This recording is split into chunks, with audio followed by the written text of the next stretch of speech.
guys, welcome back to The Anchor. I'm Wikum. I'm Jessie. And I'm Jaylen. And today we're going to talk about Lil Peep, who died of a drug overdose at the age of 21 today, actually. Allegedly, he took fake Xanax that was laced with fentanyl, which is a hardcore opioid and pain medication. And they just found out this last night. And what are you guys' reactions to this? I found out over Instagram. I was on my way to work and I saw Puya's post about it, and I was like, no, like there's no way that, he's dead. I just honestly couldn't believe it. It literally just hit home. I think a lot of people, even if you didn't really listen to his music, which a lot of people, I know that was a topic we had discussed earlier, that are now being introduced to Lil Peep, the idea of him just overdosing with whatever drugs, I think really hits hard, because a lot of people are doing it, and it's not even just in high schools or in college, whatever. You hear a lot of people popping pills and Xanax and stuff. So I think it was more of we can all relate to to that kind of subject. So it was really damn, I honestly just could not believe it. Part of me feels like when you support stuff like this, when you support rappers who openly promote drug use, there should be some sort of element where you're expecting stuff like this to happen, Yeah. Because, if we're glorifying songs like Uzi, All My Friends Are Dead, when he's talking about popping pills and sipping lean and smoking a ton of weed, if you're gonna glorify the songs and if you're gonna be a fan of the culture, I think that there has to be some sort of awareness and there has to be some sort of enlightenment as to this is dangerous, people can die from it, Yeah, I think in defense of Lil Peep, I loved his last album. I used to listen to that all the time. What's it When called? You're Sober. Yeah. It was just great. People gave me shit for listening to Lil Peep. Everyone was like, it's emo rap, dude, that's so whack. But I like Lil Peep, And now those same people are rip Lil Peep. I just think it's stupid. But And what we were talking, sorry, cut you off, but what we were talking about earlier was that me and Jessie don't really, do you know his music like that? No, I knew it through Wikum. He's the one who introduced me to Lil Peep. So you were definitely listening to Peep before this happened? Because he's part of the whole underground emo punk genre, subgenre of rap. Mm-hmm. So he hangs out with Puya and Suicide Boys and stuff. So yeah, I like his music. But I guess why this was really, it was kind of a tough one. I'd say this affected me more than most celebrity deaths have. Linkin Park was okay, but Michael Jackson was whatever, I was too young. But this one kind of affected me more because his music I felt was so personal. It was so it was about depression and self-hatred, and it was so suicidal thoughts and everything. It was so personal that his I had more of a personal connection to him than if A$AP Ferg died. Yeah. In a way, Yeah. So it was kind of rough hearing it, and then seeing all my favorite rappers post all these stuff about him, and I think I was on the Peep Tumblr tag. So there's for the underground stuff, it's usually on Tumblr.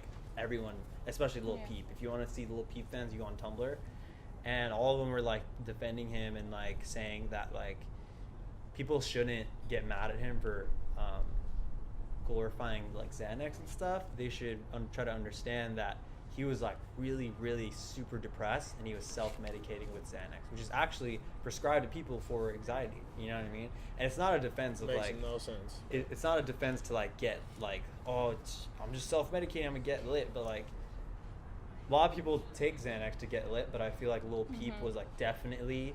Have you read his if you go on his Instagram, read his last captions. They're sad. Hella dark. They're if I die, you'll remember me, and if and he wrote this whole paragraph of how he's been trying to be happy for the past few years, and he's been trying to do it with pills, and he's every time I'm happy, it only lasts 10 seconds. What even is happiness? And you could tell. So that's why I thought I don't think this was an accident. It's just my opinion. I don't think it was an accident, but I don't think it was suicide either. I think it was a kind of ID gaff. He doesn't care if he did die or live. You know what I mean? Sure.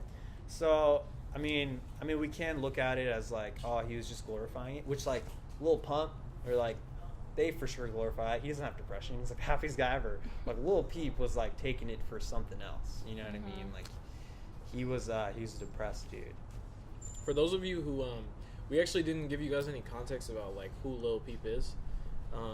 So his real name is actually Gustav R. I can't like pronounce it. It's spelled AHR. I don't know his actual background, but yeah, that's his name. He grew up in Long Beach. He also grew up in New York as well.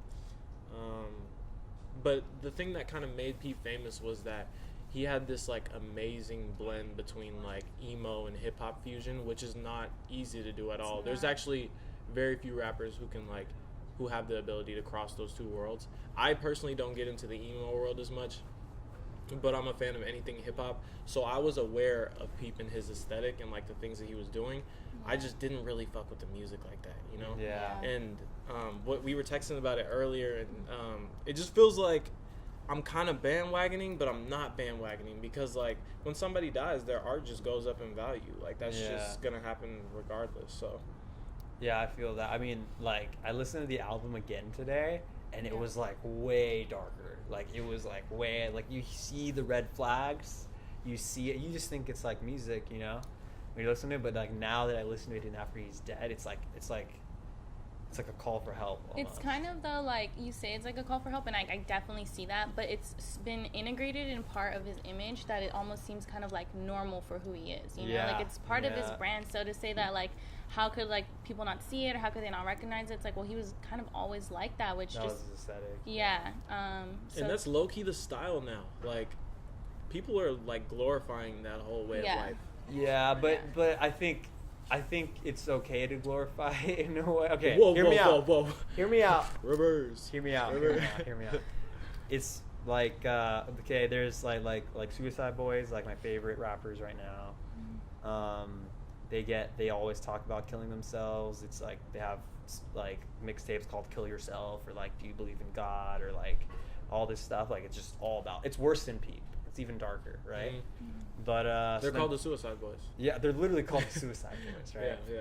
And I've seen them live a few times. Their fans are crazy, dude. It's like some metal type.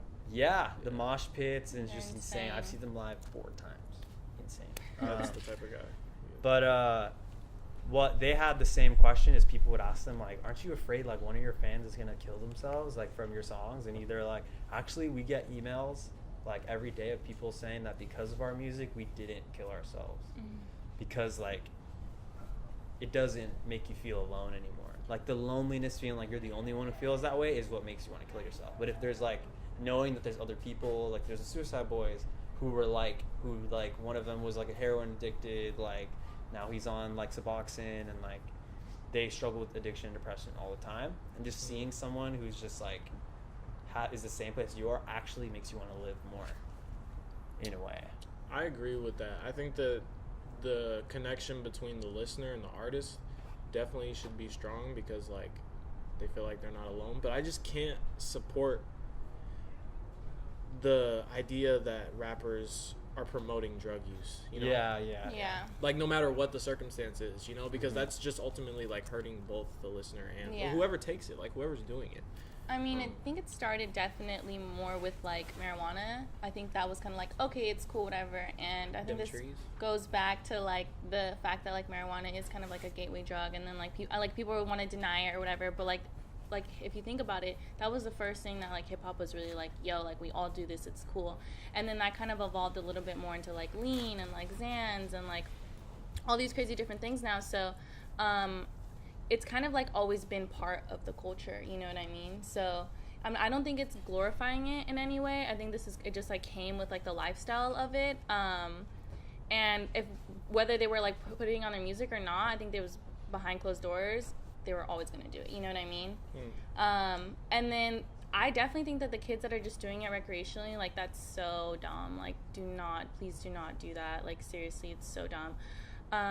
There are a lot of kids that I know are taking like antidepressants and like whatever because they genuinely need that. But if you're just like whatever, and you just like want to try it or whatever, I'm just like urge you like not to do it. And you see the repercussions with it. It could start with like, you know, recreationally doing it here and there at a party, or your friends are doing it or whatever, but then a lot of people get addicted, and then that turns into a case like we have, you know, that we have now, where it's just like accidentally something happens, you know. So it's not cool. And personally, I think it sucks. Like, would you want your kids to grow up listening to like all these crazy songs with like promoting that? Like, I definitely wouldn't. I can understand why like a lot of parents growing up like hated hip hop. So I totally understand, and it's just like really sad that we're like getting to this level with music. But I feel like it's always been around for sure. Like, even going back to like the 70s and stuff. Like, we've always had this. So. Yeah, even in like rock and roll. Well, probably not to the extent of like rap, but like rock and roll. No, I think for sure they did. Yeah, it was like sex, drugs, and rock and roll. Yeah, it's just always been like a thing with music. With music, yeah. But rock and roll did not. I mean, correct me if I'm wrong, but I don't think they like glorified opioids as much. Like, that's gnarly. Like, that's. I mean, I feel like every generation has their drug of choice. But like, dude, there's a difference between glorifying weed, which is what they were glorifying, and glorifying fucking opiates. It wasn't just weed though. It was like LSD, you know, like yeah, in the 70s, that's hallucinogens. Yeah. So like that versus opioids. It's like heroin is an opiate. But like, what's the line? That's a good segue. What's the line? Is like opiate. That's like a class 1 drug. Like that. That's the worst drug you do. Is heroin. It's crazy that the government is administering these drugs though. Like. What do you mean? Well, they're doing it for people that like need it. It's just like people abuse that. But now it's like a kid can listen to a song, go out, cop like a Xan, like nothing. Who knows what's in it? You could get a fake pressed Xan. Well, that's what happened to Lil Peep. Yeah, that's. Lil Peep was laced with fentanyl. And it was a fake Xan, right? Which is like, fentanyl is terrible, right? Yeah, it's a pain medication. It's an opiate. It's like a gnarly opiate. It's just like, why would you even? I could see for the people who are actually prescribed and like genuinely need stuff like Xanax and things like that. But if you're doing it just to do it, like, you never know what's in it. Like, unless you're getting it straight from the doctor, you really don't even know. And what's in it. most likely, you don't need Xanax. Like, Xanax is not your normal. If you have depression or anxiety, they give you an SSRI, which is like Zoloft or like Prozac. They give you Xanax, you literally have like shaking panic attacks. Like, you can't even like. That's what Xanax is for. So don't try to like tell yourself. Yeah, don't like try to tell yourself that you need it unless you're like having seizures in crowds. You know what I mean? So, yeah. But it really just spreads a bigger conversation as to like, what are we supporting? You know, like to what extent is this whole like drug obsession okay? You know, like to what extent are we gonna be like, nah, these songs are not tight? You know, like. Right. This is actually pretty fucking scary. Like, they're influencing. I think that there's so many rappers now that there's like genres of it. You know, like there's like Chance, who doesn't really talk about drugs. I mean, he has acid rap, which is like all about acid, but that's different than like, you know that's what I mean? Different. Though. I think I consider Chance. acid a whole other like. But see, that's what I'm saying. Opiates. Like, where's that line? You know what I mean? The line is opiates. Like, that's the line. Maybe for so like. take acid, not opiates. Stop. I encourage you to know. No, seriously though, I think it's like, you know, like I was saying, like people started with weed and they're like, that's cool, and then they progressed or whatever, and it's kind of just like as we're like evolving and stuff and getting older and like realizing the like harmful effects, we're being like less phased by like, oh, this is cool, and more pro to be like, I have a choice to say yes or no. Do you know what I mean? So like this is for sure raising awareness, and I hope there's like younger kids out there who are like listening to this, and like I know a lot of people who are like for the first time are like going out and like experiencing like the college experience or whatever, and just be safe out there. Like, you have the right to say no, and don't think that people are going to think less cool of you or anything. Like, no, not at all. Like, do you 100,000%, you know? It's dangerous. It's for sure dangerous. Learn from stuff like this. Like, this is really sad. Like, this was completely unnecessary. He was 21. Like, 21. I'm 21. That's crazy. He's It's my just age. so sad. That's He had insane. so much potential and like He was about to blow up. Like he yeah. had like 888,000 followers. Now he has 1.4 million. Yeah, within, like, that's 24 another hours. thing too. Is I noticed this morning. I think I checked he had like 1 million or something, and like by the end of the night, like today, I checked he had like 1.3 million followers. So that's like at least 300,000 people started following him now because of this. You know. Pretty Posers. sad, honestly. Yeah. Come on.